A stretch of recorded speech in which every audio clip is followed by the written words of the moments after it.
let's talk about inflation in NEC4 today. So that question came by like this. One person from YouTube channel, actually he's one of the audience, and then he asked me what's something like this. He said, well, we understand the assessment of compensation event goes by the dividing date. So there will be some elements called actual defined cost, some elements called forecast defined cost. I said yes. And then he said, but then when we talk about inflation, where does it stand? Is it actual cost or forecast cost? So that is the question. Let me give you the answer first, and then I will explain. The answer is, let's adjust all the items of the defined cost back to the base date levels. And then we adjust every item as the defined cost according to a factor called price adjustment factor. We do things in one go. So once again, we adjust all the items of the defined cost back to the base level, and then all together, we talk about inflation. So that is the NEC way of doing things. So let me explain. First of all, to build the foundation, let me just say this. Let's not mix everything up. Back then I was like that. That's why I know the feeling. So the foundation is, how do we assess a compensation event? Clause 63.1 says the change in the prices is assessed as the effect of the compensation event according to what? According to the actual defined cost of the work that has been done by the dividing date, and the forecast defined cost of the work that has not been done by the dividing date. You add the resulting fee, and that is what we call the quotation in terms of cost. So that is the foundation. That is the first principle. That is one of the core clauses in NEC4 ECC, which means no matter you apply X1 or not, that core clause will still apply. No matter you talk about inflation or not, that core clause will apply. And that is the mechanism when we assess a compensation event. So that's the foundation.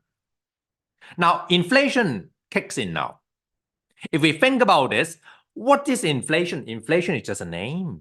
It's just a name given to that percentage. Let's say 4%, depending on where you are from. So I'm from England. We'll talk about 3 to 4%. Applying to different monetary value. So these are like prices or cost items applied to different monetary values. And we call that inflation.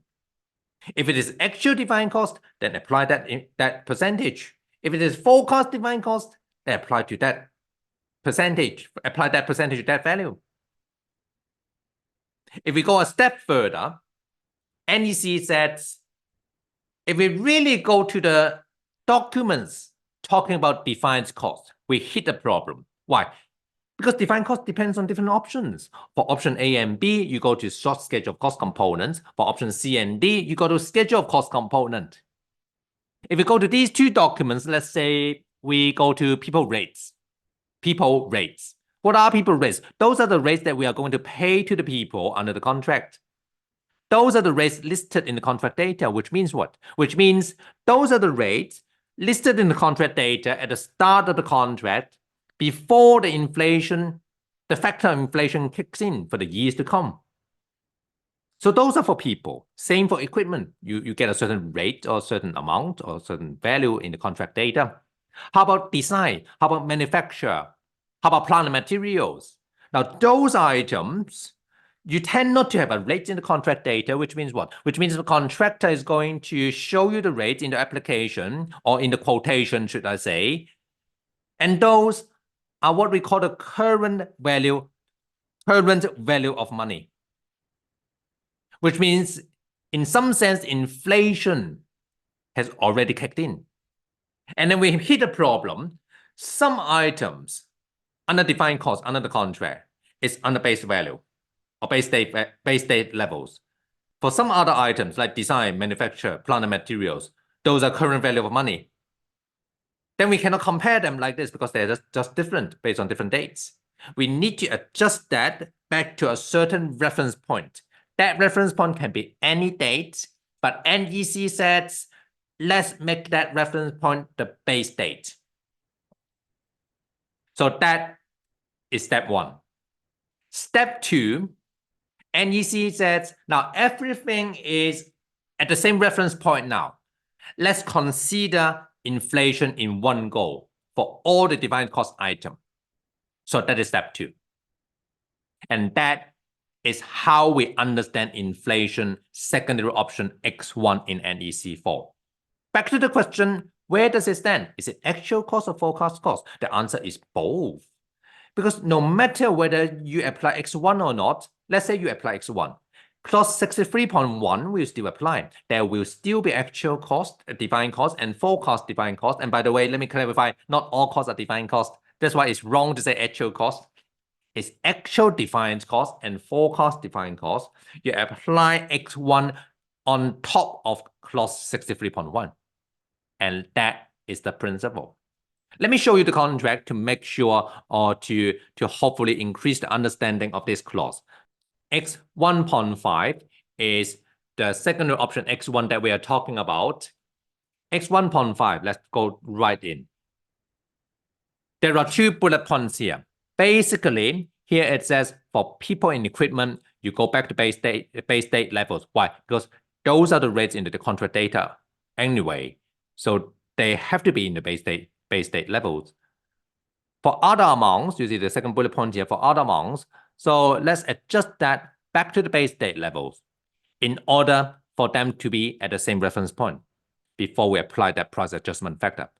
So the defined cost under clause 1.5 here, it says the defined cost for compensation events is assessed using the defined cost at base date levels for amounts calculated from the rates stated in the contract data for people and equipment.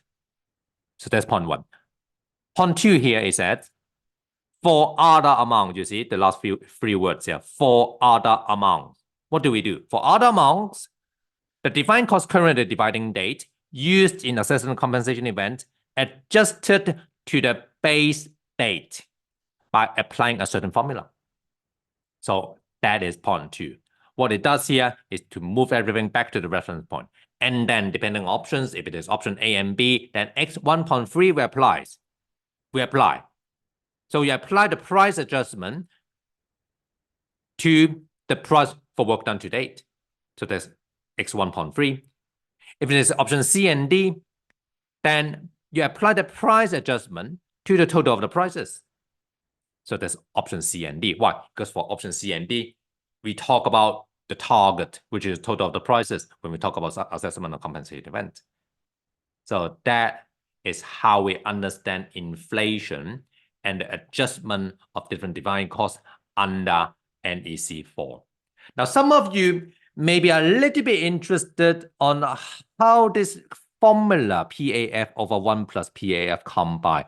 So I can explain. So I can explain probably through another video, but these are the details. So sometimes we don't even have time to talk about this in the accreditation course, because as long as you know that is the formula that apply that.